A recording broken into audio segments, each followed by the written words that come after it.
Olá, muito boa noite para você que assiste a Rede Vida. No ar mais um Frente a Frente e hoje, aqui em Brasília, pelo menos, ainda não é feriado. As pessoas ainda não estão rezando por Nossa Senhora Aparecida, nem fazendo suas preces, porque tivemos um dia muito tumultuado, mais de 10 horas de votação no Supremo Tribunal Federal sobre as medidas cautelares, ou seja, se cabe ao Senado analisar ou não as medidas cautelares contra senadores. E o resultado foi exatamente o que esperava o Senado. O afastamento tem sim que ser analisado pelos senadores. Nós vamos debater esse assunto aqui hoje com a senadora Ana Amélia Lemos, do PP do Rio Grande do Sul.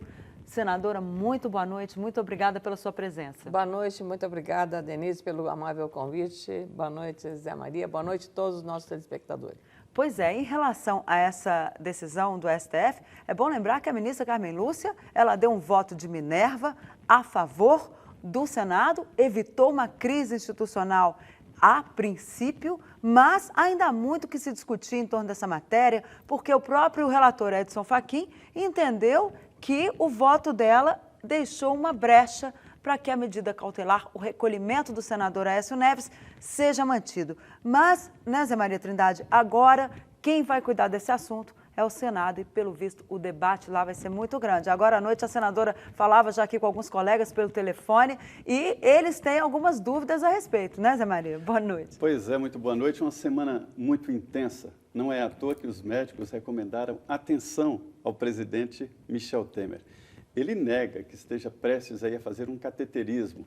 Veio do Palácio o vice-líder do governo e amigo pessoal do presidente Michel Temer, Beto Mansur, que garantiu que o presidente não pensa em fazer cateterismo, porém foi recomendado a ele que ele tomasse ácido acetil salicílico, que é uma prevenção, só isso, nada mais. Agora, no Supremo Tribunal Federal, nem os ministros se entenderam, a corte ficou dividida ao meio e isso provocou no final um debate o que valeria ou não.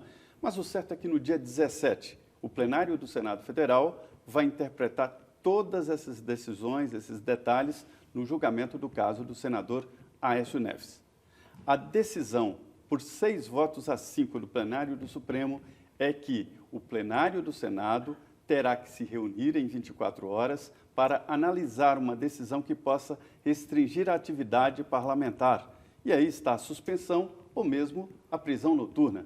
Mas fica a ressalva. O Senado não vai julgar, ou seja, não poderá suspender uma determinação do Supremo Tribunal Federal, apenas decidir se aplica ou não essa medida. E é um prazer receber a senadora Ana Amélia, do PTB do Rio Grande do Sul, uma guerreira, uma colega, jornalista que esteve 33 anos na RBS, a Rede Brasil Sul de Comunicação, é uma profissional de televisão. Senadora, muito obrigado, agora senadora pelo Rio Grande do Sul e vem desempenhando um papel muito importante no plenário do Senado Federal. Muito obrigado por sua presença aqui, senadora, mas eu queria que a senhora analisasse esta decisão do Supremo que não foi radicalizada nem para um lado, nem para outro, né? Zé Maria, eu renovo os agradecimentos nessa noite crucial que nós estamos, porque está em jogo o Instituto do Respeito à Constituição Brasileira de 1988. E você e eu estávamos lá com a Denise também cobrindo aqueles momentos de uma nova Carta Cidadã. Amanhã nós teremos 300 anos da celebração para Nossa Senhora Aparecida, a padroeira do Brasil. Uhum. E eu tenho a convicção que talvez ela tenha iluminado um pouco, não tudo o que precisava na Suprema Corte, para deixar mais clareza numa decisão desse grau de relevância que tem. Nós temos 2 fatos, uma questão constitucional e uma questão política. É claro que na questão política as redes sociais aí estão muito digamos, estimuladas, estão muito se manifestando, com uma visão, eu diria assim, mais emocional, de comportamento. O Congresso vive realmente dias de muita tensão, de muita turbulência, de muita cobrança, muito evidente, e merece, porque tem o Lava Jato, parlamentares envolvidos em tantas tramóias, em tanta coisa errada, e é natural que a sociedade reaja dessa forma. Mas nós não podemos fugir ao limite da lei e do legal, porque eu acho que se ninguém está acima da lei, e essa é a minha régua moral é a mesma para o adversário, para o meu aliado, para quem quer que seja, tem que ser a mesma. E aí hoje foi uma brincadeira. Os ministros escolhidos por Lula votaram com Aécio. Os ministros escolhidos por Dilma votaram contra o Aécio. Para a senhora ver que não existe esse contrato na indicação. Né? Veja só, então a gente partiu para um reducionismo de uma questão altamente relevante para o país, que é a Constituição brasileira, que não é apenas essa questão relacionada ao Aécio. Hoje estamos também vendo uma questão relacionada a uma decisão do Supremo que ela ficou solta porque ela tomou uma decisão e mandou que o outro poder decidisse, que foi o caso da extradição de Cesare Battisti. E agora voltou esse tema na manchete, porque agora poderá o presidente Temer tomar uma decisão que poderá ser diferente de Lula. Então, veja, eu acho que a Suprema Corte precisa ter a clara noção de que é uma corte jurídica. Ela precisa ter um julgamento jurídico, porque não pode, como disse o meu querido amigo, nosso venerável Antônio Delfim Neto, de fazer da Suprema Corte um tribunal político e do Congresso Nacional uma corte constitucional. Nós não somos isso, não podemos trocar os papéis, cada um tem que fazer. Hoje, a senhora citou aí o artigo que está hoje na Folha de São Paulo, do ex-ministro Delfim Neto, onde ele reclama da judicialização da política e da politização do judiciário. É impressionante. Os votos, aliás, mas ele diz que isso tem sido um fenômeno aí mundial. A senhora acha que o Brasil consegue sair dessa onda? Essa decisão hoje da ministra Carmen Lúcia, ela quebra essa onda aí de judicialização da política e politização da justiça? Sabe, Denise, não é puxar brasa para o nosso assado, né? Você e eu somos mulheres e tanto lutamos para ampliar o espaço das mulheres. Eu acho que a ministra Carmen Lúcia está dando, num momento muito precioso da vida nacional, uma espécie de temperança, tanto quanto Raquel Dodge na Procuradoria da República. Pelo comportamento, pelas atitudes, pela forma, eu diria assim, muito equilibrada, muito serena.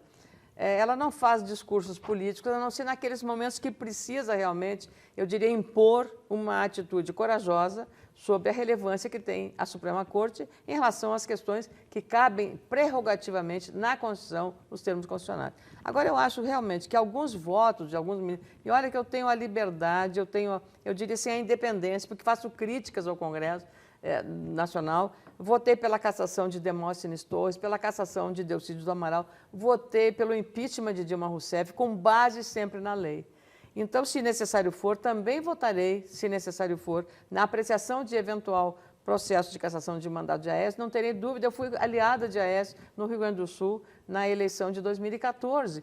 Mas a régua moral precisa ser a mesma em todos os episódios. Eu não posso estabelecer valores distintos ou fazer dois pesos e duas medidas. Não pode ser assim. Senadora... Agora, também penso que a ministra Carmen Lúcia, neste preciso momento, ela teve um papel preponderante de evitar uma crise institucional em relação no equilíbrio de poderes, Supremo, Congresso e Poder Executivo. Acho que eu queria até, sei lá, eu enxergo a ministra Carmen Lúcia com essa temperança que talvez seja um pouco do espírito mineiro. O que aconteceu? Quando eu cheguei aqui em Brasília, nas coberturas do Supremo, era o Hélio Pires, né? Que ficava lá, uma coisa tímida, uma assessoria tímida, o Supremo não tinha lá essa preocupação política e, de repente, ficou assim. Alguns Sabe como? dizem que foi a TV, outros dizem que foi a indicação de personalidades. A televisão mudou tudo, mudou inclusive a roupa dos senadores no Senado Federal, desde que a televisão começou a entrar. A coleção de gravatas está mais a Denise sabe disso, nós sabemos disso, então... esse efeito midiático. E hoje, com as redes sociais, Maria, as redes sociais, elas deram uma anabolizada em todo o comportamento, em toda a atitude política de qualquer um parlamentar. Mas a senhora acha que deve continuar a transmissão? Ah, sem dúvida. A transparência é a coisa mais importante para o Brasil. Você precisa separar o joio do trigo, você precisa ver como as pessoas estão votando. Eu vou dizer com toda clareza, vou dizer, o voto para ministro do Supremo, todos os ministros do Supremo vão fazer uma romaria nos senadores, percorrem os gabinetes, vão lá, sinceramente, vão lá dizer que são, olha como é que são, vão apresentar suas biografias, passam gabinete por gabinete, porque somos nós, senadores, que votamos nos ministros da Suprema Corte, que é uma indicação do Supremo. Eu agora sou relatora de uma mudança nos critérios, o projeto não é meu, de uma emenda constitucional que muda. Primeiro, de retirar essa vitalicidade da Suprema Corte no Brasil, que é um dos poucos tribunais da Suprema Corte que tem vitalicidade. Delimitar para 10 anos, porque aí você tem uma oxigenação, uma rotatividade na composição da Suprema Corte, ter uma quarentena para entrada e uma quarentena para saída. Então, eu acho que essas medidas poderão ser não só, digamos, mais democráticas, mas poderão até fortalecer e dar um espaço maior para outros especialistas na lida do direito de compor a Suprema Corte do país. Porque dessa forma que nós estamos fazendo, eu vejo votos, eu não sou formada em direito, eu sinto essa carência, mas eu vejo votos que não são votos de análise da Constituição. A Constituição diz isso e a interpretação é essa. Não, é um voto político, é um voto de palanque, é um voto de palanque. Quer dizer, eu respeito a posição, mas eu acho que nós estamos num momento em que a necessidade de um equilíbrio e de tratar na lei como ela é, por isso tanta queixa da área jurídica em relação aos excessos. Então nós temos que ter essa temperança também e tomara que a Nossa Senhora Aparecida ilumine as mentes que nós precisamos nas lideranças do Poder Judiciário, do Executivo e do Legislativo. Pois é. Senadora, eu sempre digo aqui que a política é tudo, né? A política define o seu aluguel, a sua comida e o seu jeito de vida. E eu cito a presidência do Supremo Tribunal Federal, a ministra Carmen Lúcia, que diz que fora da política é a barbárie, a guerra, né? Nós estamos hoje aqui com a senadora Ana Amélia, do Rio Grande do Sul, do PP do Rio Grande do Sul, e vamos falar de política e também dessas decisões jurídicas. Mas agora um intervalo de 2 minutos, estaremos de volta.